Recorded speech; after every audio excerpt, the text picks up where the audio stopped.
In the fall of 2013, Gary Temple Bodley began channeling a group of non-physical teachers known as Joshua. Soon thereafter, Joshua asked Gary to start writing. They have since produced 4 books and answered hundreds of questions in written form. In the spring of 2016, on the Law of Attraction cruise, Gary underwent hypnosis and Joshua spoke through him for the first time. Since that time, Gary has been practicing channeling Joshua verbally in live weekly calls with one-on-one students. These Joshua calls are now available to those of you joining us on the leading edge of thought. This is the expansion of the Law of Attraction. This is Joshua Live. We're thrilled you're here.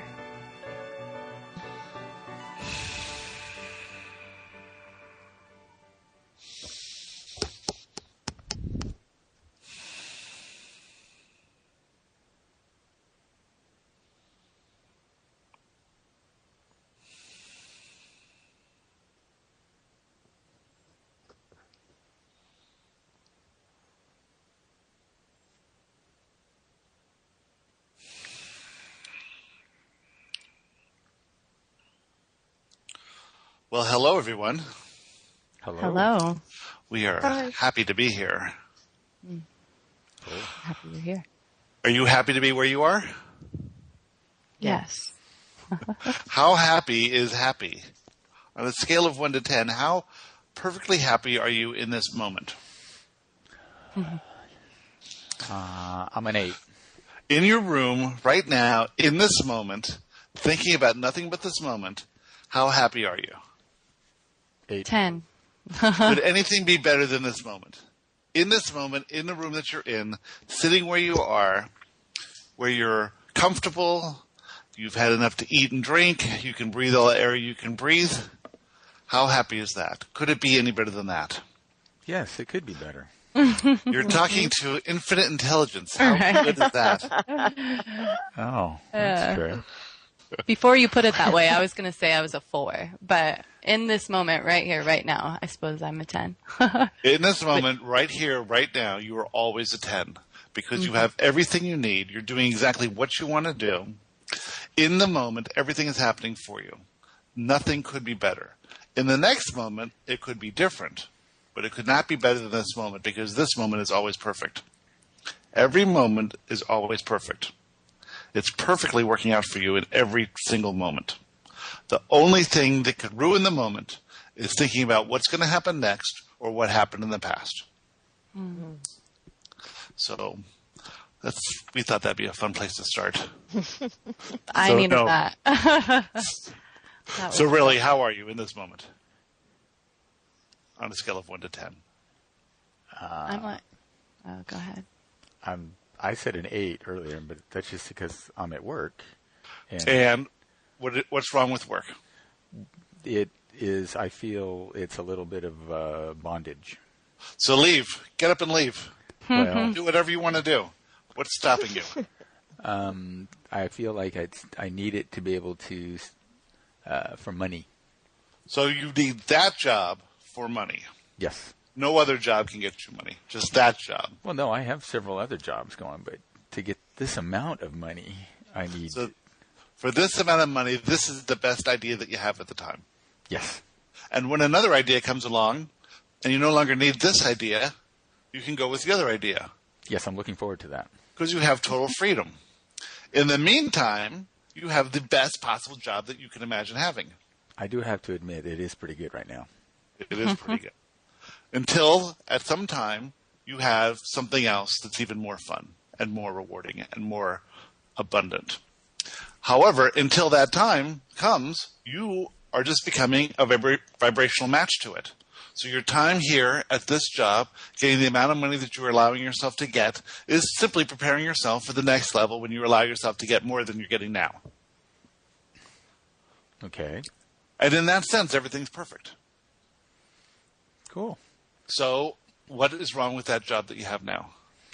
Not that much. You're catching me on a good week, good day. So I'm not really complaining. I do enjoy the interactions with the people I have around here, and I enjoy the opportunity to get out and interact. So And you enjoy the money that comes? I enjoy the money. I am enjoying the workload I have right now, which is minimal. You're enjoying the ease at which you can conduct yourself in that environment? Yes. It's not difficult for you? It's not challenging? Right. And it allows me to focus on the other jobs that I'm working on that I have more interest in. And can you imagine a situation where you could be at a job and focus on something that you want to move towards? It is the perfect situation. I like that. In the other job, you might have someone watching over your shoulder the whole time. Oh, yeah. Imagine if you were making tacos at that job. Yeah. It would be very difficult to have this interaction right now. You couldn't leave and say, it's 1 o'clock. Let's go. I have to stop making tacos and have to go in the pregnancy room for an hour and a half. So it's a pretty good job. It's awesome. Kyla, what are you doing? I'm sitting in my new apartment. I don't know. I'm feeling overwhelmed. Good. Excellent. Would you rather feel bored or overwhelmed? Right now, I'd say bored. Well, there's 3 states of being: bored, content, and overwhelmed. And you can only be in one at one time. And you work on a cycle between boredom, contentment, overwhelmment, contentment, boredom, contentment, overwhelmment, boredom, contentment, overwhelmment.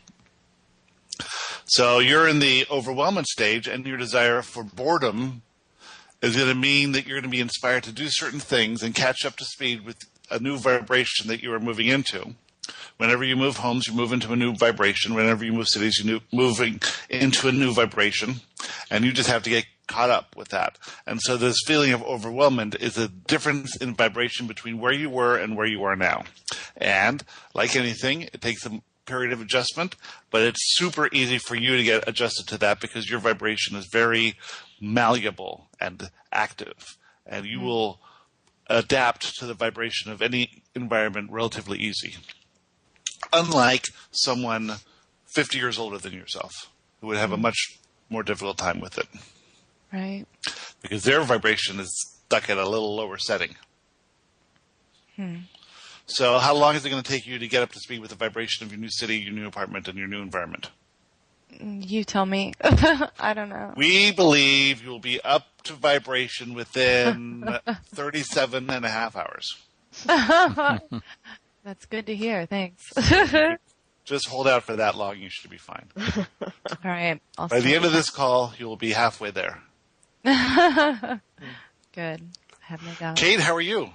I'm good, thank you. Good. How's your money manifestation going? Well, the money isn't manifesting, but that's okay, right? Because today I was driven around in an Aston Martin, and I had to tell you that. Ooh. So you're abundant. I know. I'm like, oh my God, I was practically peeing on my pants. I was so excited. Right. So if you had a suitcase full of money, you wouldn't have the experience of the Aston Martin. You just have an experience of a suitcase full of money.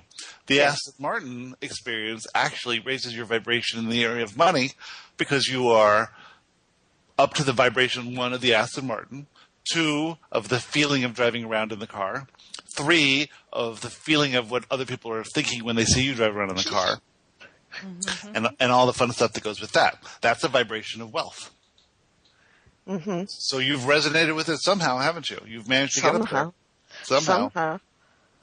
Somehow, yeah. It came via a rather interesting interaction. My boss snapped at me last week, which sent me spiraling down and put me in fear. And I think to compensate for that snapping, he took me to a business lunch in his Aston Martin. Oh, very nice. Pretty cool. And where was the luncheon? Oh, just down the road. I thought we were going on foot. I was ready to trot behind him in the appropriate way. But it was in fact at a terrace looking at the Eiffel Tower. It can't really get much better than that. It cannot get much better than that. And what we were saying in an earlier answer to one of your questions was that your specific life of Kate Kenyon, this experience of life, is more luxurious, more abundant, more wealthy, more free than billions of people living now and billions of people who have lived in the past. So imagine that. Imagine that you have that kind of abundance. Abundance that few humans have ever experienced. Few humans have ever driven in an Aston Martin or had lunch with the view of the Eiffel Tower. Yeah. Yeah, I read your answer when I got back to the office after the lunch, and I felt a wee bit of shame, I have to admit, because I realized that, it's dawning on me just everything I have, including my big-ass TV, which is called the big-ass TV. And I just look around and it's like, wow, it's pretty good. It's pretty good, and it's not that you need to feel shame, because the way you achieved your wealth was by desire, and it worked out perfectly for you. The way you create more wealth and the way you raise to a higher vibration of wealth and abundance is to appreciate how abundant your life is now. Mm-hmm. Appreciation causes whatever you focus on to grow. You know that better than everyone. Appreciate money and money grows. Appreciate abundance and abundance grows. Now, one thing about money is it's not the money that you want, it's the feeling that the money can bring you, or you perceive the grease effect that the money has to allow you to do what you want to do. But money, no matter how much extra money you had today, you probably wouldn't have chosen to experience a ride in an Aston Martin by paying money for it. So you were given these sort of things for free. Yeah. These things don't come with money. So there are things that certainly you can do with money or not do with money. And there are things that money has absolutely no use for whatsoever that will come along. So the idea is to be open to all abundance and realize that money is a tiny aspect of abundance. Mm. And the way you look at money is the way you look at air or water or food or your TV. It's big. It's always there. Yeah. It's always on. There's lots of channels on there. You can't watch them all at the same time, but whatever you tune into, you can get at that moment. Yeah. Pretty good. Yeah. All right, our work here is done. Everyone's fixed. Not quite, but... What else would you like to talk about? Well, I have a subject, but I'll let others go first. Mine can wait. You can go ahead if you want. No, if you've got a topic, go for it. Yeah. Well, thank you. It's about, and you talked about it in the answers that you sent to me, the last 4 answers, where one of the subjects was money, was about efforting at work as opposed to ease at work, and I've been listening to these podcasts where there are all these Americans and it's on motivation and because basically I've been trying to motivate myself to be more productive because I think that's why my boss snapped at me. So motivation is taken out of fear. Inspiration is taken out of love. Motivation is effort. Inspiration is ease. Motivation is forcing yourself to do things you don't want to do. Inspiration is doing the things you want to do. Yep. So you can give up motivation. But it seems to work. It's like when I get up in the morning and I'm like, okay, I'm going to make 6 phone calls, and I get in there and I pick up the phone, and despite the fear, I make the 6 phone calls. There seems to be a return on that investment, which is more than when I just sit thinking, okay, I'll wait for the inspiration to come. And so are you saying that you do not like making phone calls? It's mixed. Or are you saying that there's some fear involved before you pick up the phone, but once you've in the phone call and talking to the person, that's relatively easy?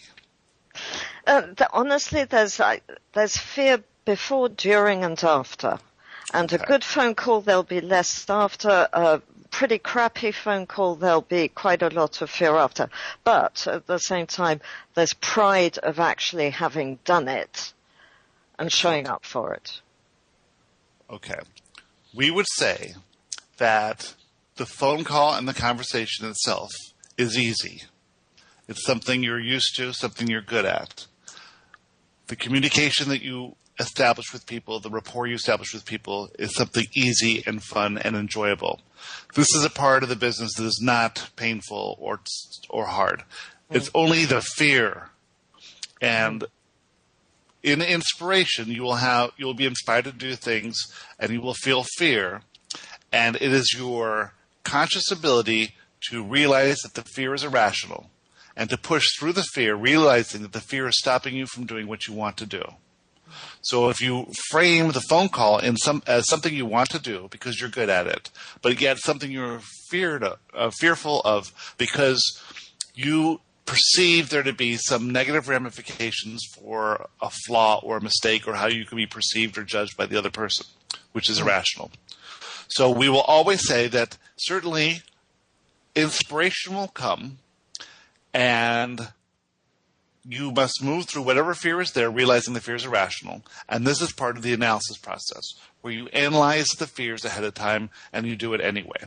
And sometimes it's easier if there is a device, and in this case we will call motivation the device that gets you over the fear. Or the ramifications of not doing the action could get you over the fear as well. And that's all fine. So in this particular instance, everything you're doing is fine. We just state that pay attention to things that are motivating you to do things you do not want to do, such as imagine if you were motivated to go out and knock on doors of random strangers or things like this where you have to actually force yourself to do something unwanted. Yeah. In this case, it's something that you do as part of your business all the time. It's something that, when it's successful, is enjoyable. Yeah. It's not something that is painful. You don't have any problem picking up the phone and talking. Yeah. It's just that fear you have to get over. Yeah. Excellent. Yes. Yeah. So it's all about the irrational fear and pushing yourself through it, or the random thoughts in your head that are saying, we can do this later, let's not worry about it now. These are all thoughts stemming from fear, which you can push through. Thank you. Excellent. Can I share Please. A breakthrough, I guess, a breakthrough I had over the weekend. My mom is moving. I have challenges with my mom. She's my greatest teacher, I should say. On Saturday, she had to be out this weekend.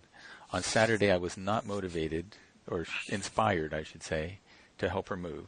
So I didn't, which was, that was tough for me because I felt an overriding, a good son, my persona, would help their mom move, right? So I wasn't going to do it. But Sunday, I did feel a shift, and I actually think I felt inspired to go. And I did it in such a way where I thought I could try to make it fun. I brought my daughter. I didn't bring the whole family. It was just my daughter and I. So I justified in my mind why I was going down there by saying, okay, I'm inspired to do this. When I got there, she represents inefficiency to me because she's had 3 weeks to do this and nothing.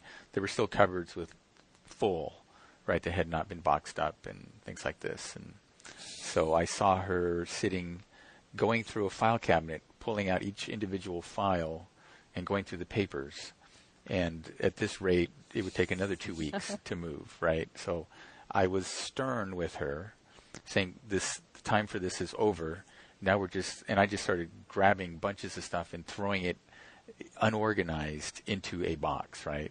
And she was upset with me because she goes, you're making more work for me down the road because I'm going to have to try to figure out where everything is. And I'm like, well, I'm sorry, but we're here now, and you have to be out in 12 hours. We don't have the luxury of organizing now, right? That's over. So I also explained to her that she had rented another truck. This is the second time we've had to rent a truck. Again, this goes to being unorganized. And God, there's just so much. I don't even know what to leave out. I asked her to hire movers in the first place. And I feel if she would have hired movers, this would have been done in one day. It's only a mobile home. It's not rocket science. And she's had 3 weeks of actual moving time. She knew about it for a month or two in advance, but it's actually been 3 weeks of moving. So now here we are, second time she's had to rent a truck, and I'm saying it's not big enough to hold everything in the house because she's underestimating how much still has to go in there. She says, no, there's plenty of space. So now I'm having her and my daughter pack boxes, and I'm going in and out, loading up the truck, and I'm being very efficient. I'm playing, like that game where you pack stuff very efficiently. And I come in and I say, okay, we're almost out of space. We need to make a delivery. And she goes, oh, what a coincidence, we're out of space. And I go, what do you mean by that? And she essentially is implying that I deliberately inefficiently loaded it so that I could be right that we need to make 2 trips. And when she said that, I could feel inside of me just boiling over like I'd never done before. Because it was like being delivered by a person, and I didn't want to necessarily be there in the first place. I'm doing this grand gesture. I'm I don't know if I can describe the perfect storm here of how that being delivered to me and how I felt about it, and the button it pushed.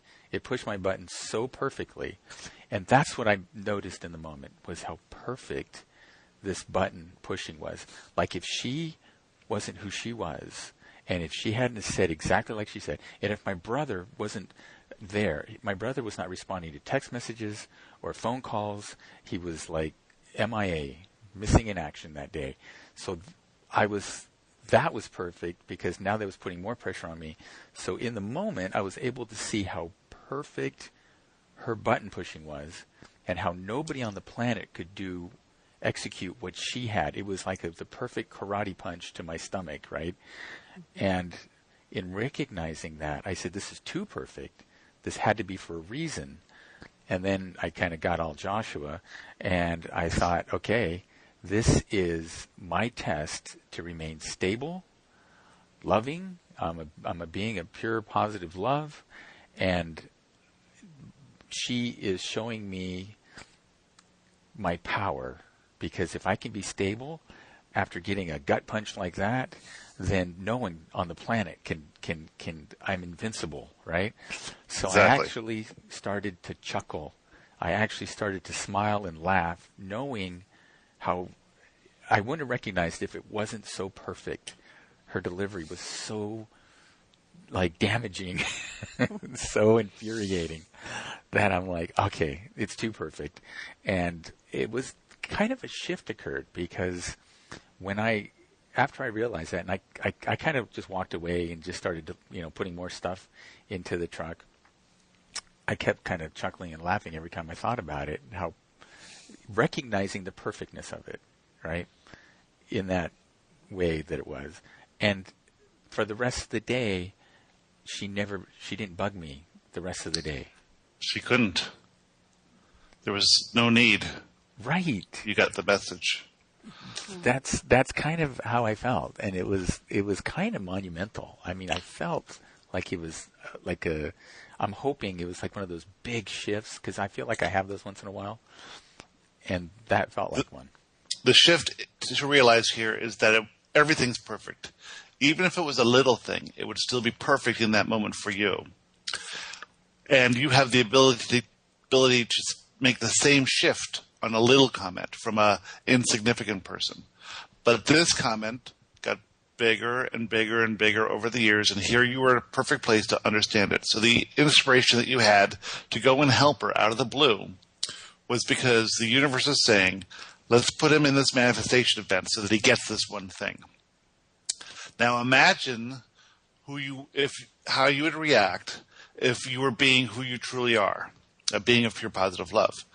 And she makes a comment, isn't that perfect that you couldn't, or isn't that ironic that you couldn't fill up the, or we need another trip.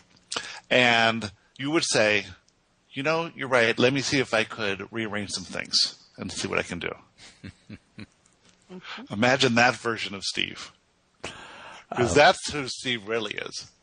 I kind of got a chance to do that yesterday. I parked my motorcycle at a place of business, and it was perfect. It's right out front, right? And I like those out front places.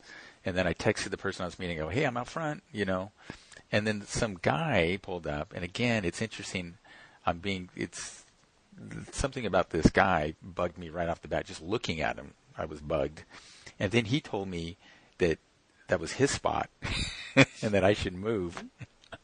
And we had a discussion, and I essentially told him I wasn't going to move. And then he goes, well, that's fine. I'll get security over here, and then we'll have all this.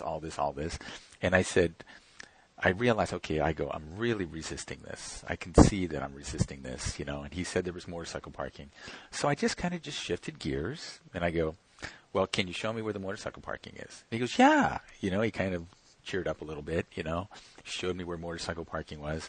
So I went over and did the whole market. And then he kind of came over to me afterwards, and he goes, security around here is really tight these days, and they probably would have gave you a ticket, and I wanted to save you that. And, we kind of, it was weird how I went from wanting to punch him to, it looks like we're friends now. It was almost like I step into a different world with the guy, right? The different world is the non-resistant world, the world that flows with the situation.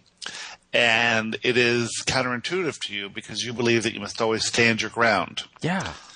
But because you'll be perceived as weak. Yes, precisely. But in fact, if you work with the laws of the universe, you can't be perceived as weak. You could only be perceived as strong. Well, if you are a weak person, you would be given examples of how weak you are. But you are a strong person. And so when you act as a strong person by non-resisting what is happening, then the whole universe flows and backs you up every step of the way. And you cannot be perceived as a weak person. And I was actually enjoying our interaction towards the end there when we were talking. I was genuinely enjoying talking to him, and, it felt warm and smiling and all that good stuff. It was a complete 180 turnaround from resistant to non-resistant. From conflict to friendship. And it was like that with my mom. I mean, literally, in the moment that I had that realization, it changed. The rest of the day went, and we got along fantastic. Kate had a manifestation event with some resistance. Do you want to talk about that, Kate? What was it? I mean, Kyla? Okay, go. How funny. Yeah. Yeah. I don't know what. Okay. So, yes, I had a manifestation event. I mean, I've had a few. But I was going to say I've had plenty. So, yeah. Which one? There was one in particular where my gentleman friend, as I call him, who we've been hanging out over the summer. It's been fairly casual, but I've noticed that I've been feeling more for him than I've wanted to admit to myself or to him. And so we planned to hang out before I left town. And it was different. He's not too good at feeling his feelings or talking about his feelings, but he was doing that and sort of just letting me know that he was feeling things similar to me. Things were really good. We hung out at his house and then went out and had a couple beers on a patio. And there was this moment where we were just looking at each other.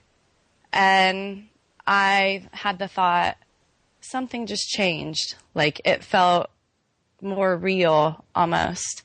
He was like, hey, do you want to get out of here? And I said, sure. And he said, all right, I'm going to go in and go to the bathroom and pay. And while he was inside, there were some other people on the patio.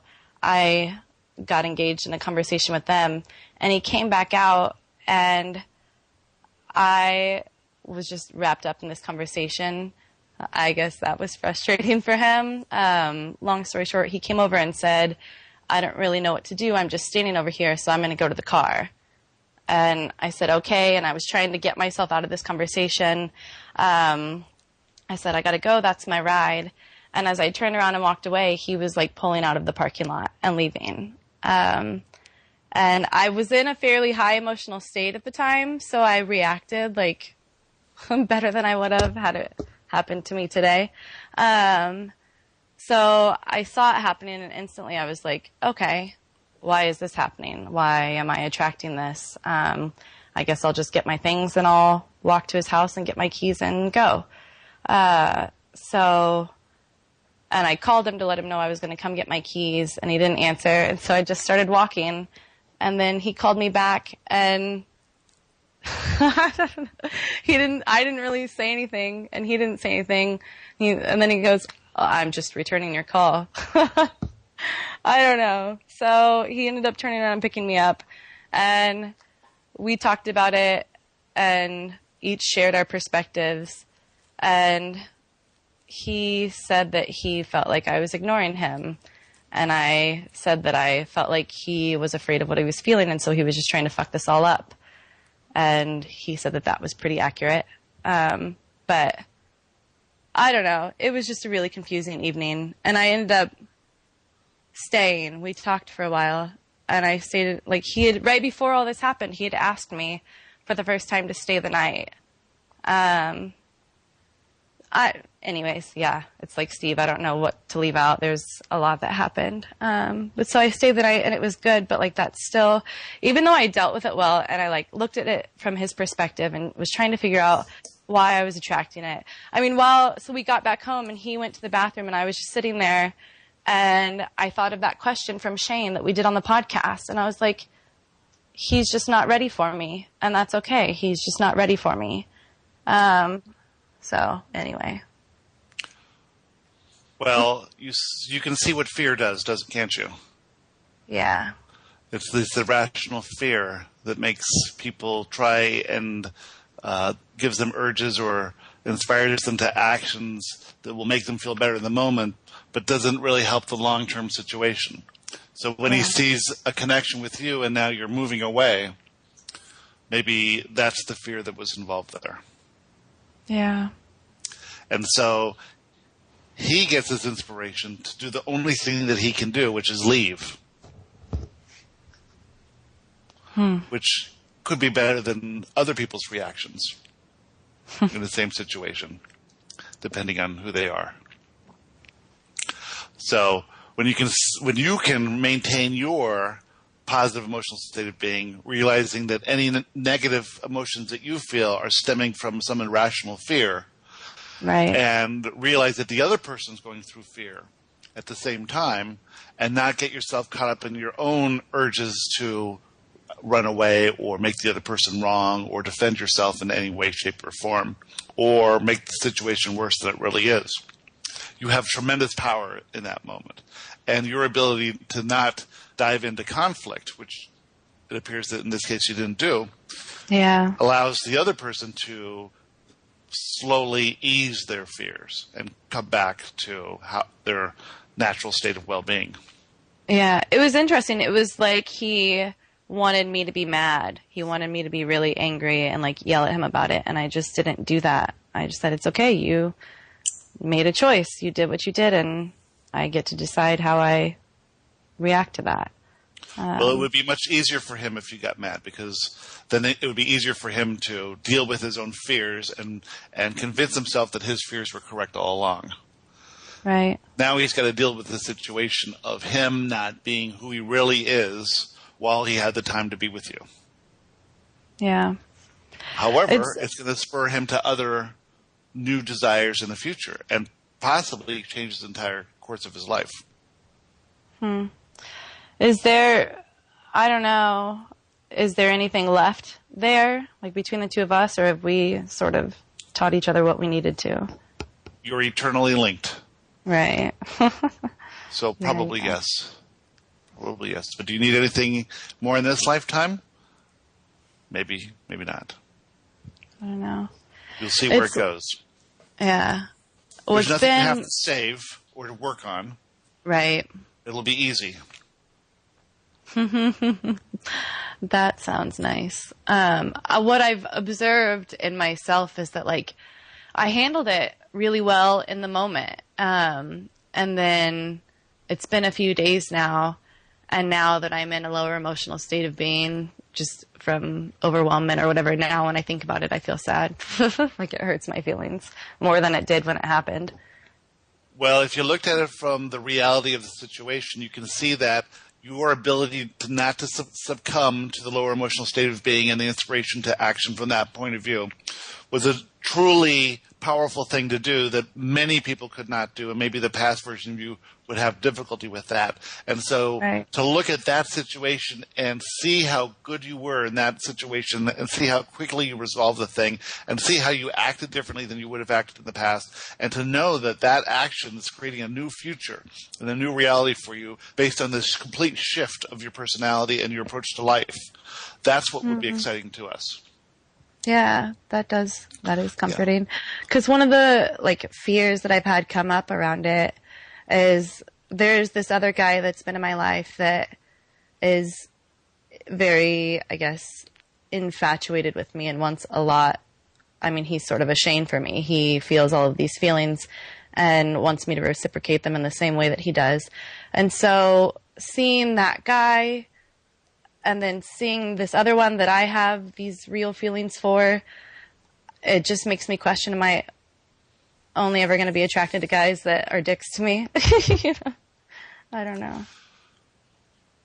You are attracted to guys that are dicks to you for a very specific reason. Can you tell me what that is? But you also are attractive to all sorts of people. See, they see you in one way, and you see yourself in a different way. And you are moving from the way you see yourself to the way that those infatuated with you see you.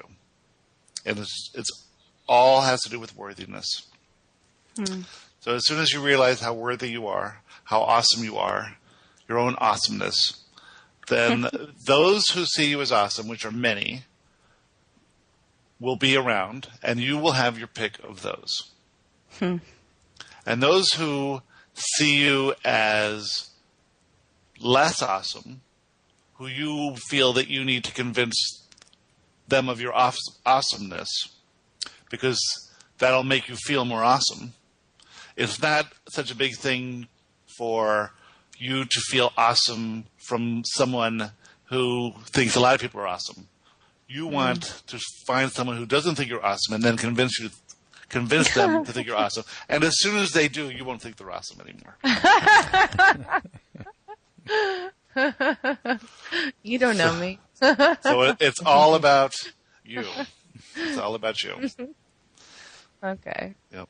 So it'll be interesting to see what comes along as you realize your own awesomeness to a higher degree. We know you realize you're awesome, but there's always room to grow. Right. I'm feeling more awesome these days. And is that reflected in your reality?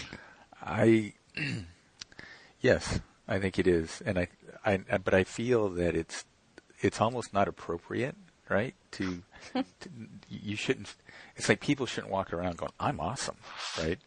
Because then you're conceited.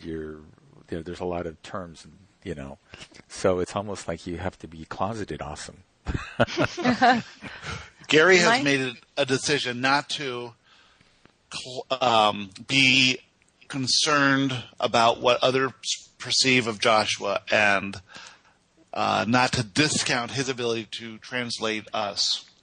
And so he has made a decision to just go all in and focus and do the best he can do without giving any excuses or without giving any reason for people to think that, oh, this is new and he's just starting out and it's going to get better. It is what it is, and it is good now, and that's all it needs to be. So you are awesome now. There are no excuses you need to give to anyone. You are a being of pure positive love, and you understand that. And and you also understand how physical reality works, how the laws of the universe work, and at this level, it is so advanced that you can think of yourself as an unbelievably rare human in existence right now, walking amongst the unawakened, realizing that they are awakening, but you are in a completely different level. And there is nothing wrong with that at all. And you can be selfish, self-centered, because you are the center of your universe. So how you feel is the most important thing that matters. And you wanting other people to think of you in a certain way is never going to work, because their version of you is different than your version of you, because they're looking at you from their perception of their own reality, which is quite limited. If you could go into the experience of anyone else, it would seem dim to you. It would seem foggy and fuzzy. It would seem anxious and tense. You only know what you feel, but all of you are of a vibration that is so high and so clear that going into someone else's existence in their body, feeling how trapped they are within their persona, and how their thoughts are just a sea of random things coming to them with no control whatsoever. You wouldn't want to be there for very long. So you should really understand how high up you are and how clear you are and how well you have it. And then be proud of that, because you made it to this level somehow, some way. That's interesting.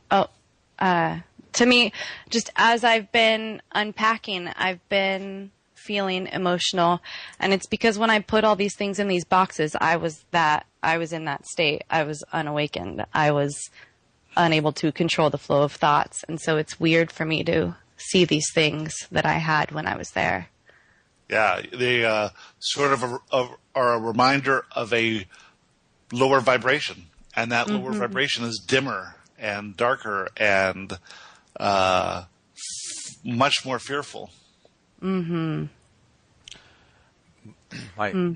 I was going to say, it's interesting that you say that, because, or what you just said about us here, because through the podcasts I've been listening to, etc., I've been hearing these people say, that your thoughts are what are going to attract what is going to go on in your life.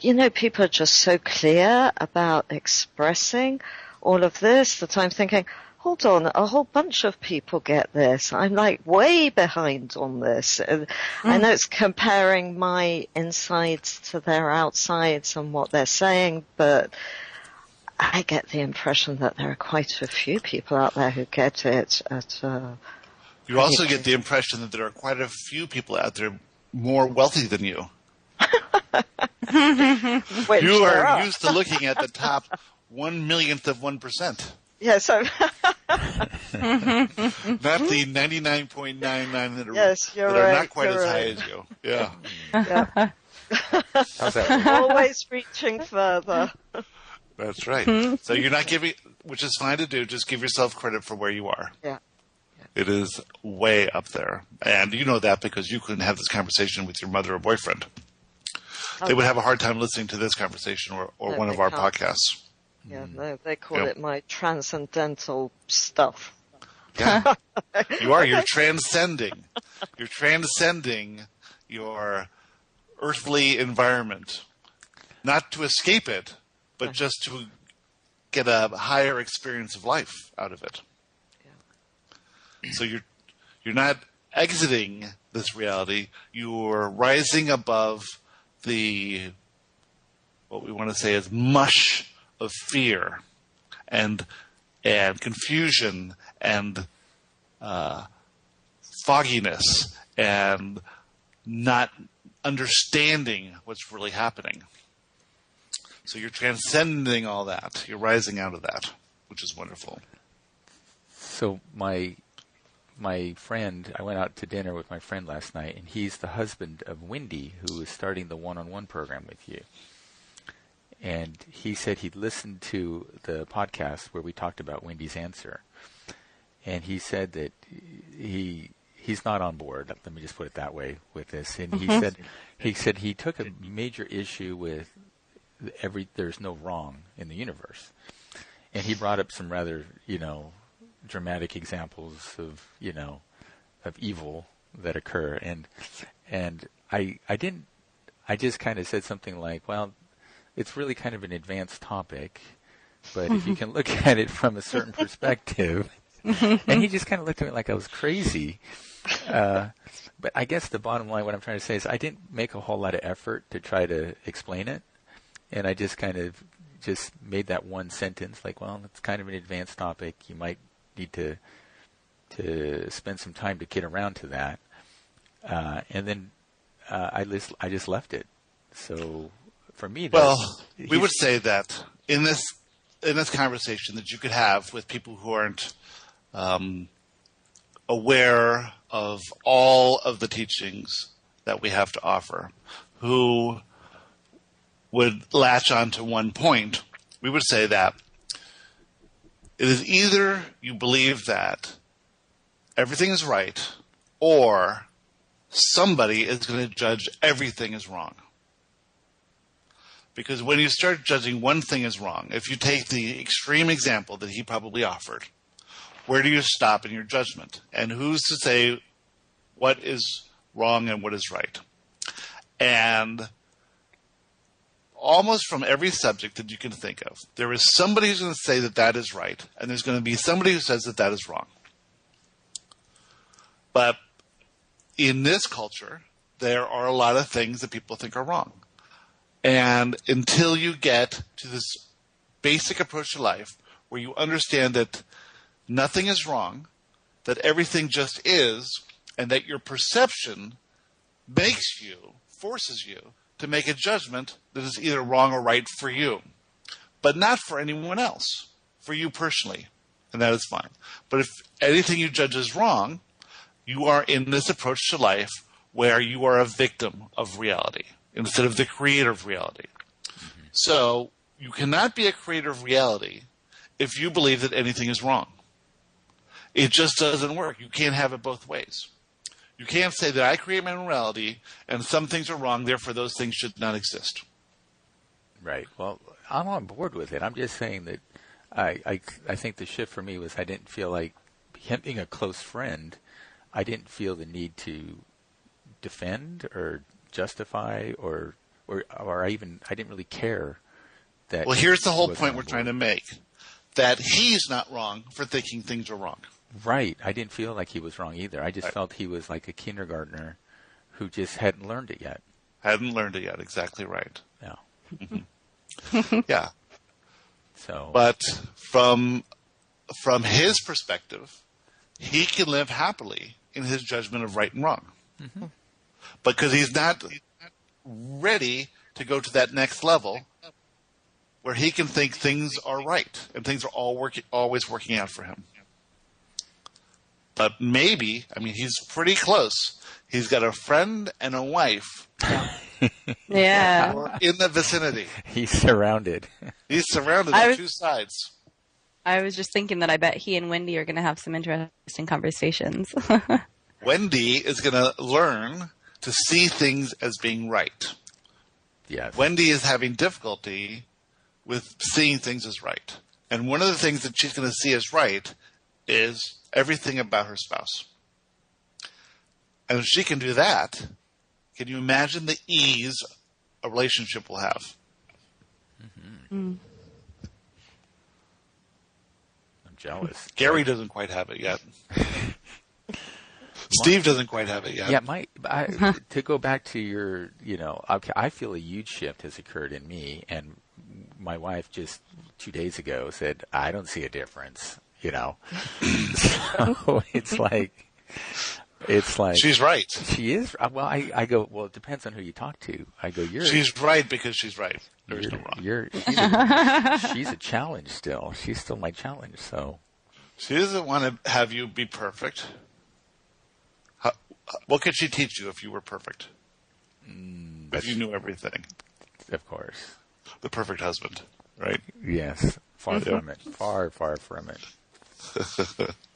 But yes, you've definitely shifted. Huge shifts. Yeah. Just the shift in consciousness is unbelievable. Yeah, I feel that. Mm-hmm. And she can't perceive it. Do you know why? I don't know. She's attached to the old version of you. She was complaining that, actually, on the other end of the spectrum, she was complaining that I have changed quite a bit since we got married, and that was not something she signed up for. Right. Yep. But she's changed as well, so. Yeah, definitely. I expect that. We should all change all the time. You're changing billions of times a second. Yeah. Mm-hmm. So this resistance to change doesn't make any sense. Yeah. But it can rock other people's boats. It reminds me of a couple where one of the people will be an alcoholic and create complete mayhem, but the couple will work, and then the day the person sobers up, 3 months later the couple splits up because the other person can't deal with that kind of change. It's just too big. You must understand that people are a match to the vibrations of each other. Yeah. And when one changes vibration and the other one doesn't, they're no longer a match. Yeah. Yeah. Can that be a concern? Can that be a concern for somebody who wants to stay married? No, because you can be a vibrational match to the things that you appreciate about your spouse. No matter how far you change. As long as you have that appreciation, that is your match. Now, you can't control them. They may not be a match, and that may go off on its own. But you can know that if that happens, then it's meant to happen. And you're actually only reason that you want them to be around is because you fear them not being around. Right? So if you want them to be around and you focus on the aspects of them that you appreciate, that you love, and that brings out more, then without fear, that relationship can flourish and can grow to a new level. But if it doesn't, it means that the only reason you were looking at them in a appreciative way is because you wanted them to stick around because you were fearful of what else could happen.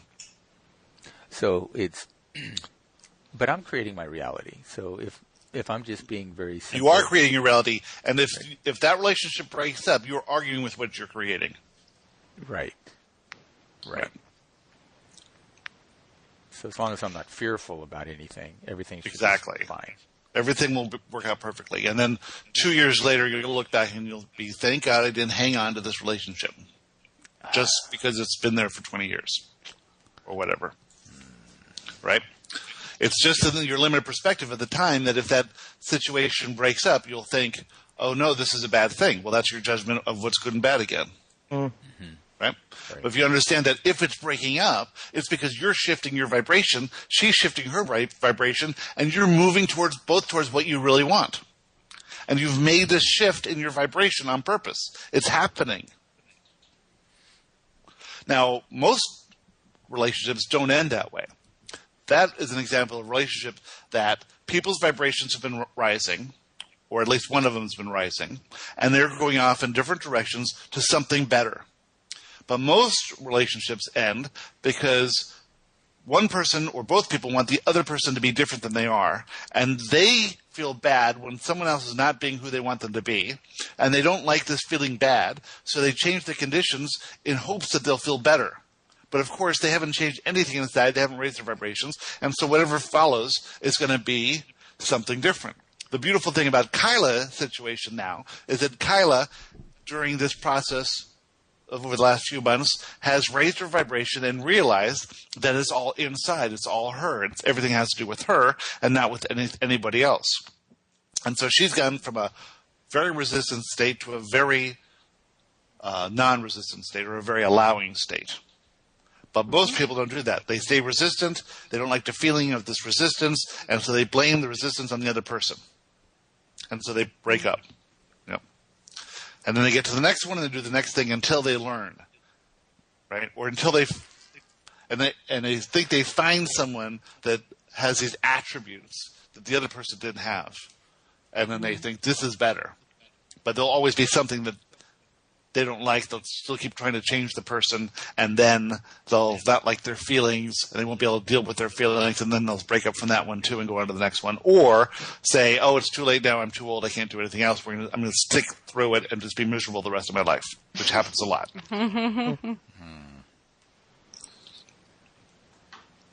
So if you were moving in the direction that you're moving, Steve, getting a higher vibration, becoming non-resistant, becoming more allowing, doing what you want to do, seeking freedom, feeling your power, and something happens, you know that you're moving to the right direction, to the higher level. You know that whatever happens is moving you, is that thing that's moving you to the higher level. Okay. As long as you're in a high emotional state of being. Now, you could be in a low emotional state of being and make some rash decision that isn't really helping you. And that's always possible too. Well, but again, it'll work out. I did. It's interesting you bring that up because I did kind of have a blow up. It was a couple weeks ago, and I made a rash decision. And then afterwards, I realized that I had made that at a low emotional state. And I actually, my wife knows enough about this. I came back in and I said, I made that decision in a low emotional state, so I'm not going to do it. Yeah. How many people could do that? And I got a hall pass. I actually got a hall pass for it, so it was good. Yeah. Yeah, because you went from resistant to non-resistant. Yeah. And anytime you do that, people are going to be so impressed and so thankful and so happy. You know why? No. Because when you do not engage in conflict, then they're going to feel good. And when you engage in conflict and then stop the conflict, they're going to feel good. And so when they feel good, they're going to be a lot easier to deal with. And they're going to like you a lot more, too. I don't care if they like me. Good for you. Go ahead. I've seen the evidence of that over and over, but especially lately with my ex, because we were getting along really well there for a while. And then the past couple weeks have been more tense. And there's this whole thing with the last issue of the divorce settlement over whether or not we can consume any alcohol around the kids. And I took your advice and I finally just agreed to it. And then last night, so I sent that email agreeing to it yesterday. And last night I was surprised. In the email I even said, you're right. We can leave it as it is. And then last night we had our parenting chat and he came into it still being combative. And I was surprised because I was like, I thought I thought I was in a state of allowing. I was paving the way for this to be easy. And the whole reason I moved up here so soon was because so I found this apartment 2 weeks ago. I moved in and at the beginning of our parenting chat last night, he's telling me that I'm in violation of the law because I'm supposed to send certified mail with my new address 30 days before I move, before the kids can stay here, like threatening to not let the kids be here. And I just said, you're right. I apologize. And I said, I will send the certified mail tomorrow. And he said, I would appreciate that. And then from there on out, like everything was easy peasy. So it was really funny. There's only 7 people on earth who would be as non-resistant as that. That conversation. Yeah, I would have said, how am I supposed to do job. that 30 days in advance when I just found this place 2 weeks ago and I did this for you and smack him around. But you understand that you're not in conflict with him, you're in conflict with yourself. Right. You're only making it bad for yourself. Yeah. Mm-hmm. Yeah, exactly. And every time we things start being tense between us, it's whenever there's stuff going on in my own life with my own self where I'm where my vibration is wavering, so it's easy. It's just sort of another indicator for me that there's something going on with me that I need to pay attention to. It's That interesting. is an amazing realization. I agree. Make your life 1,000 times better, 1,000 times easier. That is the idea of ease. That's downstream thinking. That's allowing things to happen. Exactly. Without coming into conflict or resistance or breaking down a wall or trying to make things more difficult just to get your way or your point across or to be right. This is the approach to life we're talking about. This is what's going to yield everything that you want from here. And to do it at your age is unbelievable. To do it at 3 years old is normal. To do it at your age is much more difficult. Fantastic. Very good. Is there anything else? I've got one dumb question. Excellent. We love dumb questions. The dumber the better. Okay. Really off topic. I'm just curious if you know why I like knives so much. The sharper, the more dangerous looking, the better. And I'm just baffled. Because Does it you're a make you tough feel guy. like a man? Yeah. It's funny that you brought that up. My dad was here helping me move yesterday, and he just always has a pocket knife, and I couldn't get like a package of mayonnaise open. And I said, "Do you have your knife?" And he said, "Wouldn't be a man if I didn't." Okay, I know lots of men. Very few of them, it seems, carry knives. So you're saying that's it? It's just this lifetime? I think it's a past lifetime. We will say that the only thing you carry with you from past lives is this continuity of interest. So what you're interested in now will flow into the non-physical, and you will understand it, your perspective being physical of that subject, and in the non-physical, you will understand your experience with that subject. And then an intention will be set in the next life to explore another aspect of that subject from a different point of view or another subject altogether. But the relationship with it is probably not carrying over from another life. But maybe there might be just some small fascination that lingered. But there is this law of continuity. It does carry forth from non-physical to physical and back again. And generally, though, there is no such specific following from one life to another. Otherwise, people would just be Bored. husband and wife, father and daughter, mother and son, over and over and over again, instead of mixing it up. Yep.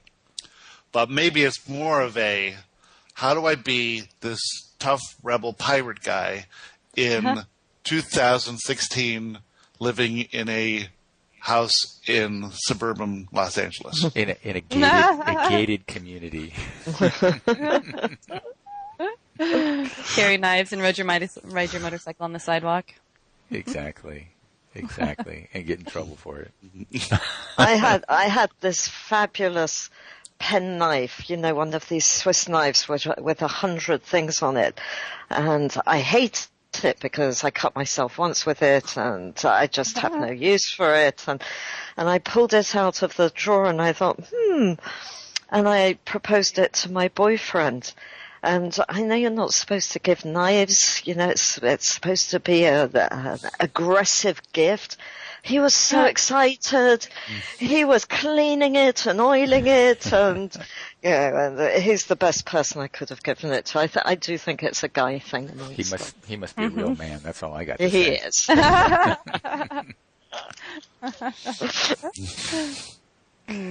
So that is your symbol now of a real man, the knife. Very good. Yeah, I'm getting a tattoo. That's all there is to it. Of a knife? Of a knife, yes. Excellent. Well, very good. We had the most fun that a non-physical being could have. Wow. That's not true, but it was a lot of fun.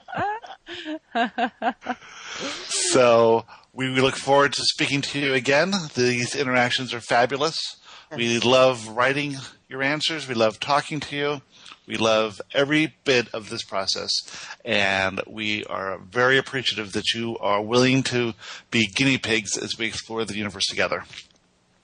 So Loving it. until next week, we will bid you fair adieu. Okay. Adieu. Adieu. Adieu. Thank you for joining us for this episode of Joshua Live.